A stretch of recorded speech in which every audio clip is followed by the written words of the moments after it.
ৰূপায়ণ কৰিম। পোনপ্ৰথমে বিগত বানপানীত যিসকল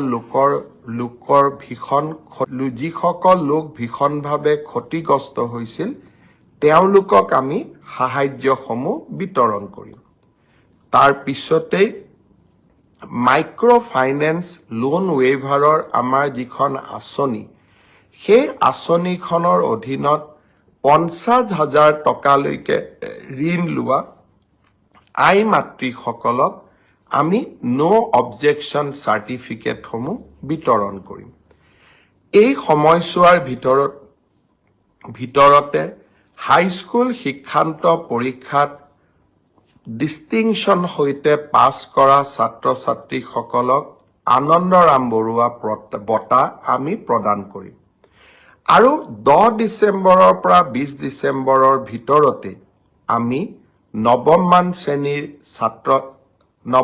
শ্ৰেণীৰ ছাত্ৰীসকলক আৰু ছাত্ৰসকলক আমি চাইকেল বিতৰণ কৰিম। আৰু ঠিক একেধৰণে উচ্চতৰ মাধ্যমিকত সুখ্যাতিৰে উত্তীৰ্ণ হোৱা ছাত্ৰ আৰু ছাত্ৰী যিসকল ইতিমধ্যে নিৰ্বাচিত হৈছে তেওঁলোকক স্কুটিসমূহ বিতৰণ কৰিম।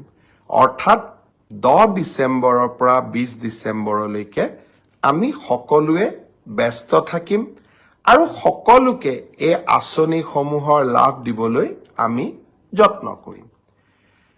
এই সময়ছোৱাৰ ভিতৰতে অৰ্থাৎ 1 তাৰিখৰ পৰা 10 ডিচেম্বৰৰ ভিতৰত চৰকাৰী কৰ্মচাৰী 3য় আৰু 4ৰ্থ শ্ৰেণীৰ কৰ্মচাৰীসকলৰ মিউচুৱেল ট্ৰেন্সফাৰৰ পৰ্টেলটো আমি মুকলি কৰি দিম।